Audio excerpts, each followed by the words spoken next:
यहाँ गंगोत्री के दुर्गम जंगलों में गौमुख हिमालय है और आप देख सकते हैं दूर दूर तक कोई घर नहीं, कुछ नहीं, सिर्फ जंगल ही जंगल, जहाँ पे 24 घंटे जंगली जानवर हो गया और आपका लैंडस्लाइड्स हो गया, बर्फ़ से ढका जाता है। लेकिन इस दिव्य स्थान पे, दिव्य गुफा पे एक माताजी रह रही हैं और अपनी साधना वर्षों से यहाँ पे गंगोत्री में इस विरक्त जगह पे रह के कर रही हैं और अद्भुत साधना है उनकी। अब आपको दर्शन कराते हैं माताजी के। और ये उनको एक बिल्कुल दैवीय प्रेरणा हुई थी, तभी इसी गुफा में वो आई हैं।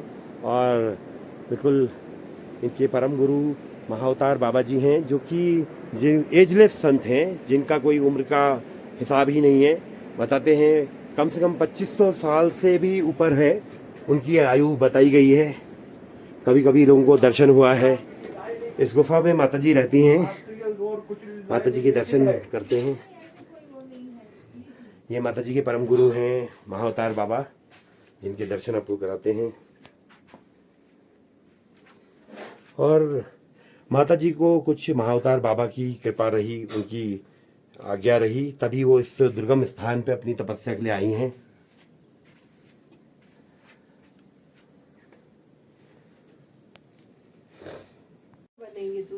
माताजी जैसे आपके पास आज हम आए हैं, हर हर महादेव दोस्तों, माताजी के दर्शन आपको करा रहे हैं, जो इस गुफा में रह रही हैं, जो कि महाअवतार बाबा की प्रेरणा से उनको यहाँ आना हुआ। माताजी कुछ महाअवतार बाबा की किस तरह आपको प्रेरणा हुई, कुछ दर्शकों को बताएं। हमारे क्रिया योग के गुरु जी गुरानंद जी महाअवतार बाबा जी से क्रिया प्राप्त किए थे, उनका साक्षात शिष्य थे जी कलकत्ता में। और जब हम छठा क्लास में पढ़ते थे उसी समय हमको पहला क्रिया मिला था जी। अगर आज आप पूछेंगे कि वो किसने दिया था, मैं बता नहीं सकती हूँ, क्योंकि हम बहुत छोटे थे, हमको अच्छा मालूम नहीं। जी। ये स्वप्न में क्रिया रहा या कोई डायरेक्ट आया? स्वप्न नहीं, हम लोग हमारे जो फैमिली परंपरा है वो थोड़ा रामकृष्ण मिशन का भावधारा में है। हाँ। तो शाम को बैठ के थोड़ा सा भव सागर तारण इत्यादि इत्यादि जो भजन है वो होता था जी माताजी। तो उसी समय हमको मिला था। तो उसके बाद 93 में मैं 5 साल से अपनी गुरुजी के बारे में, वो त्रिकालदर्शी थे निगुरानंद जी। अच्छा।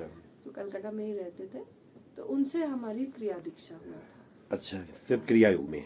क्रिया योग में हुआ था। और अक्सर मैंने देखा दीक्षा जी, से हुआ है। महिलाएं तो बहुत ही कम क्रिया योग में मैंने देखा जो पारंगत है। हमने बहुत पहले से ही छठा क्लास से ही शुरू किया था, बिना जाने की वो एक अति विशिष्ट क्रिया है। हम तो सिर्फ अपना कंसंट्रेशन बढ़ा रहे थे। हाँ, हमको मालूम नहीं था कि वो अति विशिष्ट क्रिया है। लेकिन जहर आप बैठ के पियो, जान के पियो, नहीं जान के पियो, उसका जो असर होता है वो वैसा ही होता है। बिना जाने भी आप क्रिया योग में चले जाओ तो क्रिया योग का जो आध्यात्मिक रास्ता खुल जाता है, जैसे आपका चेतना को बहुत बहुत सूक्ष्मता दिया जाता है, तो वो अपने आप होने लग गया था। मतलब 6 to 10 अच्छा। इतने समय में हमारा मान लीजिए कि जीवन का धारा ही बदल गया था जी। फिर उसके बाद जब गुरुजी से मिले, 5 साल से उनके बारे में जानते थे। 92 में हमारा माता जी का देहांत होने के बाद उनके पास जाने का प्रेरणा आया। अच्छा। तो हम उनके पास गए थे, मेरी एक फ्रेंड के थ्रू जानते थे जो सरोज लाहिरी यानी कि लाहिरी बाबा के पास क्रिया योग करते थे। अच्छा जी। तो उनके पास गए तो उन्होंने पहले ही दिन हमको बोला, अच्छा तुमको तो ध्यान करना बहुत पसंद है, चलो तुमको एक तो ध्यान करना सिखा देते हैं जी। इस इतना आसानी से उन्होंने महाअवतार बाबा का दिया हुआ अमूल्य क्रिया हमको दान कर दिया। और बाद में उन्होंने फॉर्मली हमको मंत्र दीक्षा भी दिए थे। तो इस तरह हमारा ये जो गुरु के सानिध्य में आध्यात्मिक यात्रा ये इस तरह ही शुरू हुआ था। और जहाँ रहा सवाल महाअवतार बाबा की, हमने एक चीज देखा है कि उन्होंने उनको पूजने वाले, उनको मानने वाले, उनके प्रति श्रद्धा करने वाले, इन सारे लोगों को वो मिलाते रहते हैं। बिल्कुल। हमारे जीवन में उन्होंने हमको 3 बार दर्शन दिया जी। पहली बार जब दर्शन दिए थे हमने तो पहचाना ही नहीं जी। हमारा कोई ज्ञान नहीं था। हमने वो 93 में उस समय हम एक हॉस्टल में रहते थे। अच्छा। तो हमारा जो इष्ट देव सदाशिव जी, उस मूर्ति से बाहर होके हम जब शाम के टाइम अपना साधन कर रहे थे तो वहां से निकल के वो सामने बैठ गए थे। हमने सोचा था शिव जी ही आ गए हैं। फिर उसमें कुछ घटनाएं हुई थी और हमको तो उस समय ज्ञान नहीं था, उतना ज्ञान नहीं था कि हम समझ ही नहीं पाए कि वो कितना बड़ा कृपा हमको करने वाले थे। हाँ, अगर हम उस वो जो लहर की तरह ज्योति आ रहा था उसमें अगर हम समर्पण कर देते अपने आप को, तो हम आज इधर होते ही नहीं, शायद ज्ञानगंज में होते। लेकिन हमको डर लग गया था और हमने बोला था, शिव जी आपने तो आपको बुलाया ही नहीं, अब क्यों आ गए, चले आओ। एक भक्ति कह सकता है ऐसा जो भगवान को भी बोले। बिल्कुल हमने तो हमको डर लग गया था। लेकिन देखिए अहंकार कितना विचित्र होता है मनुष्य का। हमने ये नहीं बोला कि हमको डर लग रहा है, हमने बोला क्यों आए हैं, हमने तो बुलाया नहीं, हम भजन कर रहे हैं, जाओ जाओ। लेकिन उन्होंने उस समय भी हमको बहुत बड़ा कृपा किया था जी। और बाद में हमारे गुरु ने हमको बोला था, हमने तो पहचाना ही नहीं, जबकि उनका शरीर लगभग मूर्ति लगभग इसी फोटो की तरह ही दिख रहा था। अच्छा। हाँ, आज भी वो दृश्य मेरे सामने है, वो शून्य पे वैसे ही बैठे हुए हैं, क्योंकि हमारा नियम से ना क्रिया योग आप जमीन पे नहीं कर सकते। अच्छा। यू हैव टू बी चौकी लकड़ी के किसी आसन पर करना है आपको, अर्थ कांटेक्ट। अच्छा, अर्थ कांटेक्ट नहीं होना चाहिए। काफी कठिन माना जाता है माता जी क्रिया योग। तो नहीं, कली युग में क्रिया योग के द्वारा ही अच्छा बहुत सहलता से और सरलता से आप अपने आप तक पहुंच सकते हो जी। जैसे हठ योग और जो योग प्रणालियां हैं वो किसी पर्टिकुलर एक शरीर से डील करता है। जैसे हठ योग फिजिकल बॉडी से मेनली डील करता है, प्राणायाम का जो अंश है वो थोड़ा थोड़ा प्राण शरीर से डील करता है। वैसे ही राजयोग जो है वो भी किसी एक विशेष शरीर से डील करता है। लेकिन क्रिया योग हठ मतलब उसमें लहरी मशाई को जो सेट दिया गया था उसमें तो हठ योग, राजयोग और लय योग तीनों का कॉम्बिनेशन था। बाद में महावतार बाबा स्वयं ही बहुत परिवर्तन लाया उसमें। अच्छा माता जी, मुझे ये पता है कि ये गुफा बिल्कुल इस जंगलों के बीच में और हिमालय के बीच में ऐसी जगह पे आपको विशेष किसी प्रेरणा से ही प्राप्त हुई है। प्रेरणा मतलब बड़ी विचित्र बात है, वही मैं बोल रहे वाली हूँ। तो 2003 में पहला दर्शन हुआ, 2013 में हम चले गए थे इलाहाबाद कुंभ में जी, वहाँ दूसरी बार दर्शन मिला। ये पहले 2 बार के दर्शन में उनसे हमारी कोई बातचीत नहीं हुई जी। इस बार आपने पहचान लिया था? और हमने पहचान भी नहीं था, क्योंकि 2 चीज उनका बदलता नहीं है, मैंने देखा है उनका अपीयरेंस में। एक उनका जो ज्योतिर्मय रूप जी, ग्लो जी, वो रहता है, और उनका हाइट 7 फुट करीब हाइट है। अच्छा जी। लेकिन उस समय हमारा उतना वो नहीं होता है, मतलब ऐसा मोहित हो जाती हूँ, और छोटी एज के बच्चे मोहित हो जाती हूँ। 2013 में भी जब हमारी दर्शन हुई ना, हम इतना मोहित हो गए थे क्योंकि उनकी आंखें करुणा, प्रेम, स्नेह ऐसे आंख से निकल रहा है, हम वो आंखें कभी भूल नहीं पाएंगे जी। जबकि वो अवधूत वेश में थे, पूरा अवधूत वेश। बताइए। बड़े त्रिशूल हाथ में। हमने तो बड़ा विचित्र था, क्योंकि हम ना किसी को छोड़ के आ रहे थे जी। वो लोग थे उस आश्रम के, उनसे मिलके मैं वापस अपने आनंदमय आश्रम के कैंप में जा रही थी। तो अचानक रोड पे हमको लगा जैसे हम नीचे देखकर चलते हैं, जब चलते हैं ना तो अपना ही पैर की तरफ, तो हमको लगा रोड के ऊपर जैसे 1000 वाट का लाइट जल रहा है। तो नहीं, मैंने आंख उठाया कि क्या है, तभी देखा चल के आ रहे हैं। तो हमने यूं देखते रह गए और ऐसे ही हाथ जोड़ के खड़े रहे। उनकी दृष्टि हमको, मैंने रो दिया ऐसा मुझे लग रहा था। उनकी दृष्टि में इतना प्रेम, इतना स्नेह, इतना करुणा था कि जैसे मुझे लग रहा था कि भगवान, मतलब समझा नहीं पाऊंगी, शब्दों में प्रकाश करना बड़ा कठिन है। फिर मैं अपने हाथ जोड़ के प्रणाम किया और फिर वो चले गए, हम चले गए। लेकिन उतने ही समय में उन्होंने हमारा जो क्रिया चल रहा था उसका अगले 2 स्टेप जो कि गुरु बिना हो ही नहीं सकता है, वो बड़े उन्होंने उसी समय उसका रास्ता खोल के गए। और हमको किसने बताया? हमको हमारे गुरु ने बताया। तो पहली बार भी हम नहीं पहचाने थे। गुरु जी ने फोन किया, बोला अरे क्यों बाबा जी महाराज आए और तुमने बोला चले जाओ। हम तो बोला गुरु जी आपको कैसे पता जी? क्यों, ऐसा नहीं हुआ था क्या? निगुरानंद जी ने हमको बोला। दूसरी बार भी, ये मेरे डायरी में अभी आपको दिखाती हूँ। आप गुफा के लिए पूछ रहे थे ना, यही मैं उसी बात पे मैं आ रही हूँ। तो उन्होंने हमको बोला कोलकाता के, क्यों कुंभ में बाबा जी मिले? कैसे मिले? क्यों, ऐसा नहीं हुआ था। पूरा डिस्क्रिप्शन दिया, पूरा घटना बताए। उसके बाद जब मैं हरिद्वार वापस आई तब वो क्रिया अपने आप शुरू हुआ। तो उन्होंने बोला उन्होंने तुमको कुछ दिया है, हमने हाँ बोलने गए, बोला नहीं बोला मत, करते रहो उसको जी। वो अमृत है। ऐसा करके 2 बार दर्शन हुआ।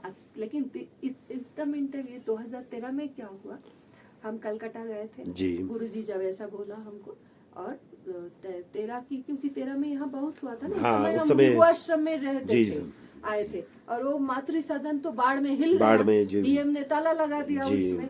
और मनीषानंद जी ने हमको बोला कि वो जो महान थे, वो बोला कि ऊपर मत आइए, आप अभी कलकत्ता में ही रहिए, इधर रहने का जगह नहीं है। हम तो बड़े मुसीबत में आ गए, कहाँ जाए। तो गुरुजी के पास गए तो गुरुजी ने पूछा आजकल कहाँ रहते हो, हम रह रहे हो। तो हमने बोला कि गुरुजी उत्तरकाशी में आए हैं। तो उन्होंने बोला उत्तरकाशी, और वहाँ कैसे ऐसे करते थे, बोला कि उत्तरकाशी ठीक है, पर हम देख रहे हैं कि तुम उत्तरकाशी नहीं, उससे भी ऊपर गंगोत्री, ना गंगोत्री से भी थोड़ा ऊपर जाके सेटल हो जाओगे। उससे पहले तो हम घूम रहे थे उत्तरकाशी में ही, मैं भृगु आश्रम, केशव आश्रम, लक्षेश्वर, कितने जगह रह लिया, कहीं पर रहने को नहीं मिलता है। थोड़ा थोड़ा रहते, थोड़ी दिन रहते हैं, फिर बोलते हैं जाओ। ऐसा ही हुआ। तो उन्होंने ऐसा बोला। इन द मीन टाइम हम हरिद्वार आ गए, वो आनंदमयी आश्रम के दीदी लोगों ने बुला लिया। तो वहां से किसी से संपर्क होके हम गणेशपुर में, हमें जो कुटिया है ना शिवानंद आश्रम के नीचे, उसमें एक कुटिया में रहने को मिला 2-3 महीने के लिए। तो मुझे डेट याद है, अभी मैं डायरी भी दिखाऊंगी, 28 नवंबर या 27 नवंबर। अच्छा। जब हम शाम का भजन कर रहे थे तो हमें अचानक एक ठो गुफा दिखाई दिया। अच्छा। हाँ, यही गुफा, लेकिन ये पत्थर इस तरह नहीं था। हाँ। इधर ओपनिंग था। अच्छा।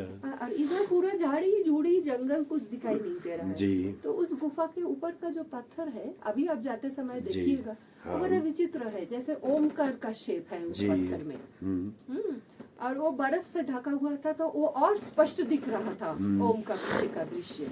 और हम इसका ही एक मूर्ति वहाँ, ये जो ओपनिंग था, ओपनिंग के साइड में खड़ा था। तो फिर हम उधर देखा, और गुरुजी का आदेश था कि जो भी अनुभव हुआ डायरी में मेंटेन करना, लिखना। हाँ, तो हमको जहाँ ड्राइंग करना आता था तो मैं ड्राइंग भी करके रखती और लिख कर भी रखती थी। तो अपना डायरी में है, ड्राइंग करके लिख करके रख दिया कि आज शाम को ऐसा हुआ है। लेकिन वो गुफा कहाँ है, और साइड में नदी है, वो नदी भी कौन सा है, क्या है, और क्यों हमको ये दिखाया जा रहा है, हमें उस समय कुछ पता नहीं था। ये 13 साल की घटना हो गया। 14 में हमको केशव आश्रम में रहने को मिला जी। और नेक्स्ट रूम में उस समय ललिता माता जी रहते हाँ जी। उनसे दोस्ती हो गई। फिर हाँ। हम दोनों इधर आए, उनके गुफा में वो जब लौटने लगी तो हम भी उनके साथ आए थे। पहली बार गंगा जी का दर्शन हुआ, दर्शन ही हुआ जी। अच्छा। मंदिर में दर्शन ही हुआ, गंगा जी ने दर्शन दिया, प्रकट हुए थे। लेकिन हम उनका चरण छोड़ के और कुछ नहीं देख पाए। मतलब वो ऐसे ही, मतलब जैसे एक पर्दा ऐसा उठा और गिरा, उसी में हमको वो रूप दिखा। लेकिन सिर्फ मैं उनका खड़म जो है, खड़म पादुका जो है, पादुका के ऊपर सिर्फ उनका चरण ही हमको दिखने को मिला, और कुछ मतलब और देखने का मौका ही नहीं मिला, इतना जल्दी वो उठे और गिर पड़ता। तो फिर 15 में फिर से माता जी के साथ आए, फिर रहा उस समय आके पट खोलते समय 4-5 दिन माता जी के गुफा में रहा, फिर वापस चले गए। फिर सितंबर में केवल 5 दिन के लिए आए थे। अच्छा। साथ में सिर्फ एक स्लीपिंग बैग और एक जोड़ी कपड़ा, छोटा कुछ नहीं था, 5 दिन रहना है। तो फिर क्या हुआ, इतना अच्छा भजन हुआ कि मैंने सोचा कि बाजू में वो एक पंडित जी का कुटिया में कमरा मिल गया मुझे। तो मैंने सोचा चलो रह लेते हैं, नवरात्रि तक रह लेते हैं। फिर नवरात्रि होते होते सोचा दीपावली तक रह लेते हैं। ऐसा करते करते करते करते हम तो पूरा दशहरा तक रहे, मैं गंगा जी ने राख ही लिया। फिर उसी समय हमको एक महात्मा थे, अभी उनका शरीर नहीं है, राजा राम जी, उन्होंने आके बताया कि अगर माता जी आप शीतकाल में रहेगी। तो हमने तो ऐसा कोई सोच के नहीं आया है, अगर शरीर साथ देगा तो रह लेंगे, नहीं देगा तो चले जाएंगे। उस समय हमारा लक्षेश्वर में एक रेंटेड कुटिया जी। तो राजा राम जी ने बोला अगर आप शीतकाल में फिजिकली, मेंटली एंड स्पिरिचुअली स्वस्थ रहेंगे तो आपको एक ठो गुफा बताएंगे। फिर हम तो रह लिया, गंगा जी की कृपा से अति अपूर्व अनुभूतियों के से गुजर गए वो पूरा शीतकाल मेरा। मैं क्या बताऊं। पहले ही बार मतलब गंगा जी इस तरह हमारे संभाला और प्रकट हुए, मतलब जीता जागता एक्सिस्टेंस लाइक यू है।